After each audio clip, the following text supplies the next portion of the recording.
दोस्तों, मेरा नाम अनिकेत है। मेरी उम्र 36 साल है।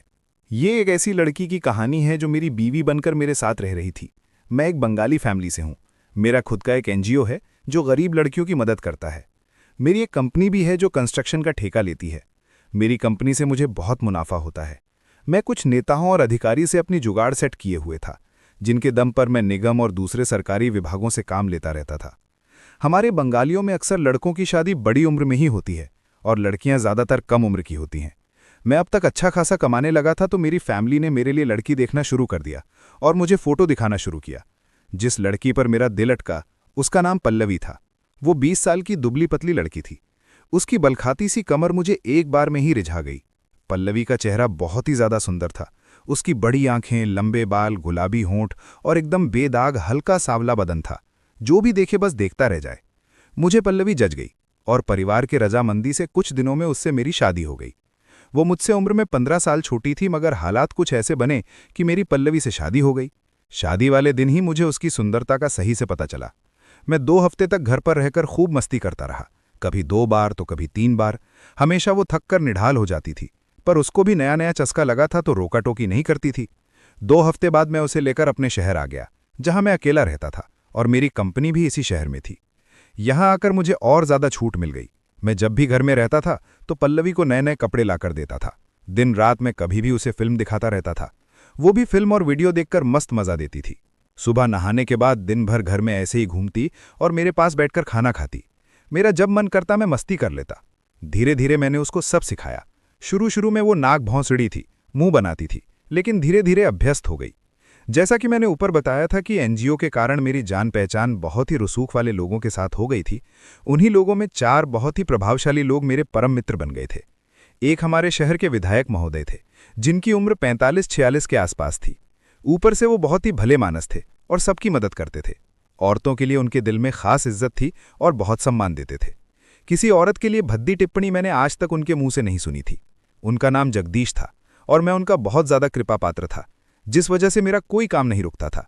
उसी तरह हमारे शहर के नगर आयुक्त महोदय प्रवीण, सेक्रेटरी अनिमेश शेखर और नगर निरीक्षक इंस्पेक्टर रघुवीर की मुझसे परम मित्रता थी और उनकी मुझ पर अत्यधिक कृपा थी।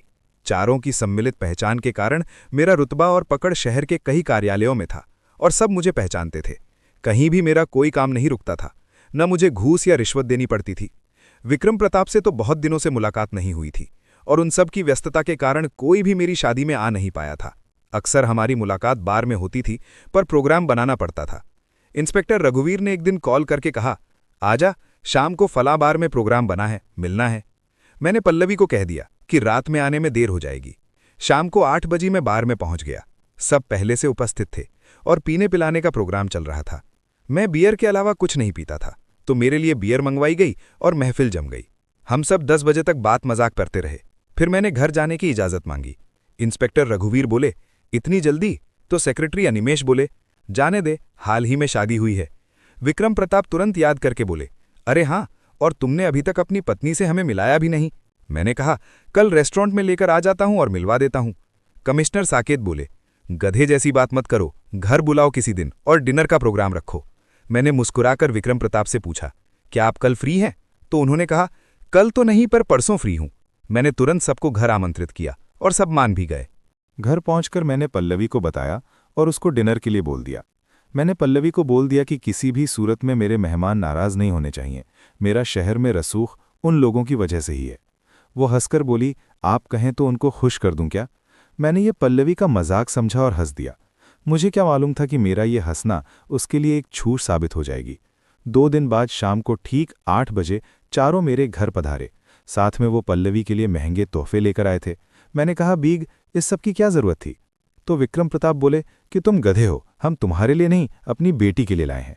इंस्पेक्टर रघुवीर बोले, अनिकेत पद्मा जी की बेटी की तरह है, तो मेरी भी बहन की तरह है, आखिर हमारा भी कुछ हक है। मैंने हंसकर सारे तोहफे पल्लवी को स्वीकार करने को कह दिया।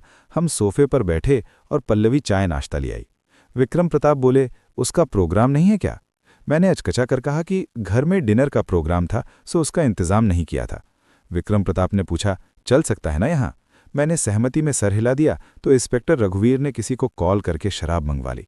10 मिनट में शराब, गिलास और चखना सब हाजिर था। प्रोग्राम चालू हुआ और आज मैंने भी थोड़ी सी ले ली।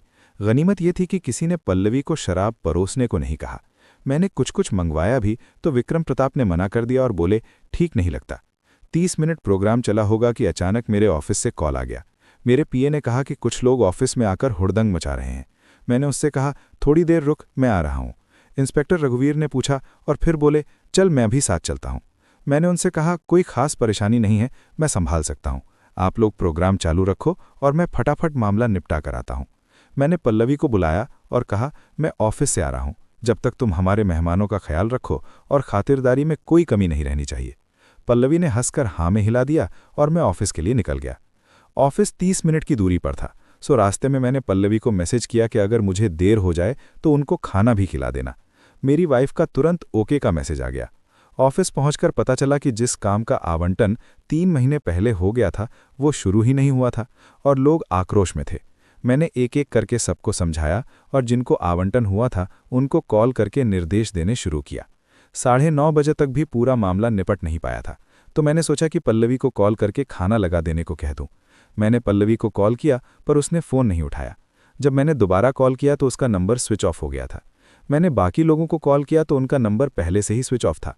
मुझे लगा कि पल्लवी की मोबाइल की बैटरी कम रही होगी और बाकी लोग आने से पहले मोबाइल स्विच ऑफ करके रखे होंगे। जैसे तैसे मैंने 10:30 बजे तक मामला निपटाया और घर को रवाना हुआ। घर पहुंचते पहुंचते 10:30 हो गए थे और मैं कार पार्क करके गेट तक पहुंचा। मैंने देखा कि इंस्पेक्टर रघुवीर बरांडा में चेयर टेबल लगाकर बैठे हुए थे और शराब पी रहे थे। फिर भी मैं उनको देखकर मुस्कुराया और अंदर जाने लगा। उन्होंने मुझे इशारे से बुलाया और कहा, अनिकेत तुम अभी अंदर मत ही जाओ, अंदर प्रोग्राम चालू है, बाकी तेरी मर्जी। मैं मुस्कुराया, पर सच कहूं तो मुझे उनकी बात समझ ही नहीं आई थी। मैं ड्राइंग रूम में घुसा तो सब अस्त व्यस्त था। मैंने सोफा पर कपड़े पड़े देखे और मुझे बहुत ही अजीब लगा। मैं आगे बढ़ ही रहा था तो उन कपड़ों के बीच मुझे पल्लवी की साड़ी दिखी। मेरा दिल धक धक करने लगा और मैंने कुछ कदम आगे बढ़कर डाइनिंग रूम में झांका। मुझे काटो तो खून नहीं जैसी स्थिति थी। डाइनिंग टेबल पर पल्लवी थी। विक्रम प्रताप बोले, बहुत शिकायत नहीं होनी चाहिए, मैंने सेक्रेटरी अनिमेश की रव घूमकर कहा। मजा आ रहा है ना सर? सेक्रेटरी अनिमेश ने मुस्कुराकर कहा, अनिकेत भाई मजा तो आ रहा है। मेरी बीवी मुझे सामने पाकर और भी खुलने लगी। लगभग 5 मिनट बाद उन्होंने अपनी गति तेज कर दी। वो हटे तो कमिश्नर साकेत बढ़ाए, पर विक्रम प्रताप बोले, रुक पहले मैं। ठेकेदारी से धन कमाने की लालच में मैं सब करवा रहा था और सोच रहा था कि ये तो करना मजबूरी है। उस रात के बाद अनिकेत के घर की फिजा पूरी तरह बदल गई। मेहमानों के जाने के बाद घर में पसरी खामोशी किसी तूफान की आहट जैसी थी। अनिकेत को उम्मीद थी कि पल्लवी शायद रोएगी या उससे नजरें नहीं मिला पाएगी, लेकिन इसके उलट पल्लवी के व्यवहार में एक अजीब सा आत्मविश्वास और बेपरवाही आ गई थी।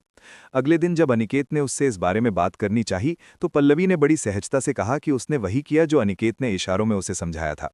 अनिकेत समझ गया कि पल्लवी ने अब इस स्थिति को अपनी शक्ति बना लिया है। धीरे धीरे अनिकेत के पास सरकारी ठेकों की लाइन लग गई और उसकी कंपनी का मुनाफा 2 गुना हो गया।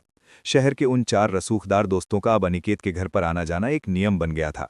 हर हफ्ते डिनर के बहाने एक ऐसी महफिल सजती जहां अनिकेत सिर्फ एक मूक दर्शक बना रहता और उसकी पत्नी उन प्रभावशाली लोगों की खातिरदारी में व्यस्त रहती। अनिकेत को जो रसूख चाहिए था वो उसे मिल रहा था, लेकिन अंदर ही अंदर उसका स्वाभिमान दम तोड़ रहा था। जैसे जैसे समय बीता पल्लवी अब केवल उन 4 दोस्तों तक सीमित नहीं रही। उसे समझ आ गया था कि उसकी सुंदरता और चतुरता अनिकेत के व्यापार की सबसे बड़ी पूंजी है। उसने खुद एनजीओ के कामों में दिलचस्पी लेनी शुरू की और नेताओं की पत्नियों के बजाय खुद नेताओं से सीधे संपर्क साधने लगी। अनिकेत जो कभी खुद को जुगाड़ का मास्टर समझता था, अब खुद अपनी ही पत्नी के प्रभाव का मोहताज हो गया था। विधायक विक्रम प्रताप ने अनिकेत को एक बड़ा प्रोजेक्ट दिलाने के बदले में पल्लवी को राजनीति में लाने का प्रस्ताव रखा। अनिकेत को अब एहसास होने लगा कि जिस लालच के वश में आकर उसने अपनी गृहस्थी की मर्यादा को ताक पर रखा था, वही लालच अब उसे एक ऐसे अंधेरे मोड़ पर ले आया है जहां से वापसी का कोई रास्ता नहीं है। पल्लवी अब वो 20 साल की भोली लड़की नहीं रही थी, बल्कि एक ऐसी महत्वाकांक्षी स्त्री बन चुकी थी जिसने जान लिया था कि सत्ता के गलियारों में पहुंचने का रास्ता क्या है। अंत में अनिकेत का रसूख तो बढ़ गया, उसके पास महंगी गाड़ियां और बड़ा बंगला भी आ गया, लेकिन उसके घर की दीवारें अब उसे काटने को दौड़ती थीं। पल्लवी अब उसकी बीवी कम और उसके बिजनेस की पार्टनर ज्यादा थी। एक शाम जब वो घर लौटा तो उसने देखा कि पल्लवी उन 4 रसूखदार दोस्तों के साथ किसी नए प्रोजेक्ट की फाइल पर चर्चा कर रही थी और उसे चाय पूछने वाला भी कोई नहीं था। अनिकेत को समझ आ गया कि उसने धन और शक्ति के लिए अपना सबसे कीमती रिश्ता और अपना आत्मसम्मान हमेशा के लिए खो दिया है। वो भीड़ में तो बहुत बड़ा आदमी बन चुका था, लेकिन अपनी ही नजरों में वो एक हारा हुआ इंसान था। रसूख की इस जंग में जीत तो हुई, लेकिन कीमत इतनी बड़ी चुकानी पड़ी कि अनिकेत अब अपनी ही परछाई से डरने लगा था। पूरा वीडियो देखने के लिए एरो पर क्लिक करें और हमारे YouTube चैनल को सब्सक्राइब करना ना भूलें।